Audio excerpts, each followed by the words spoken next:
welcome back and I hope you guys are doing great. So today's video is a sponge video and also a comparison sort of. So today I'm going to be talking about the Bronson Professional Ultimate Pink Classic Beauty Blender Makeup Sponge. I hope the name is correct, but the reason why I'm doing this video is because once you search makeup sponge on Nykaa, I feel like this one comes up and it's one of the cheaper ones that comes up, and it's also often found on discount. So I only could find this on Nykaa and I'm not sure about the offline aspect. I did see this on Purple, but it was out of stock, so I'm not sure if they do have this in stock regularly, but you can find it online. It retails for 250 rupees, but it's often on discount for 160. I think that's a fair deal considering the Colorbar one was 200 rupees and you can get it on discount sometimes at even 99, but I'm willing to pay a little bit more, like 50 rupees more, if my sponge works better than the Colorbar one, because the Colorbar one was fine. I used it, I got my work done. Is it my favorite sponge? No. In my video too, I mentioned it might not be the best thing you have tried, but it gets your job done, and especially if you're looking for a sponge, if you're using cream products very often, a sponge is the way to go. For that, the Colorbar sponge was fine, but now that I've found this, I have different thoughts,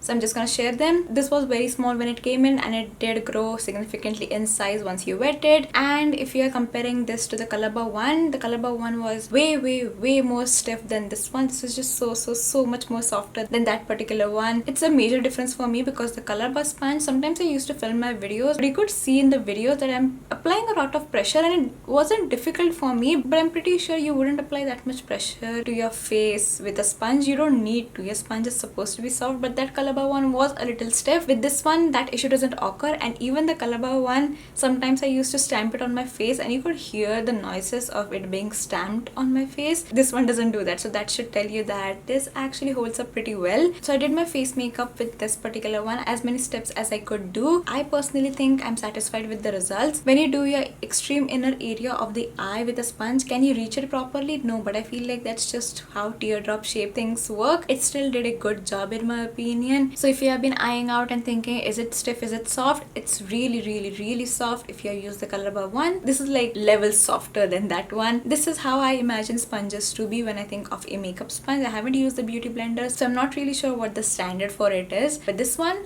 works well. So coming on to the concerns that I have with my sponge, it's really soft and porous, so I'm wondering if it will disintegrate a little more quickly than the Colorbar one. The Colorbar one stayed through really well. This, I just have started using it, so it's been a month maybe. It's holding up well. The only problem, that's a me problem though, I'm trying to grow out my nails, and every time I squeeze this with this hand, I have nicked it like twice or thrice. It's not falling apart by any means, but I'm afraid that it might disintegrate just because it's my own fault, or maybe it's just too porous that it will fall apart quicker. But I would rather take a softer sponge over a stiffer sponge. If the softer one is gonna last a little less, I'm fine with it. You have to change your sponges frequently anyway, so might as well enjoy my 3-month period that I have with those sponges. So the second issue with this is that, and it only recently started doing it, once your sponge is dirty, you go and wash it with some sort of cleanser. I washed it with my cleanser and it takes like 20 minutes for it to come back to its teardrop shape. Like if you can see, it's dented over here. In the first few days it did not do that, but now it does, and it's not a problem. You can work with this, but I'm one of those people who sometimes will not wash her sponge immediately after using until the next use is upcoming. I'll leave it alone, and when I have to use it, I'll be like, oh, I need to wash this, so I wash it, but the teardrop shape at that time is so deformed. I feel like it's not that convenient. If you're just wetting it down with water,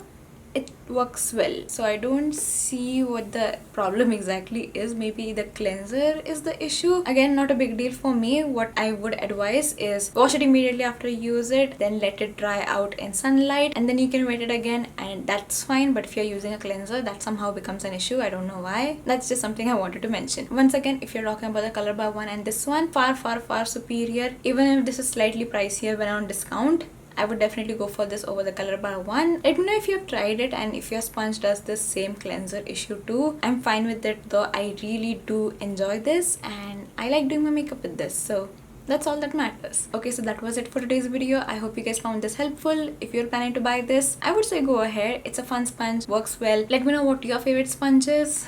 You don't have to let me know what your favorite sponge is. That's fine. But if you have a very favorite tool, let me know about it. I would be interested in knowing. And yeah, that completes this video. Thank you so much for watching. Please like, comment and subscribe. That would help me a lot. And I will see you guys in my next video. Bye.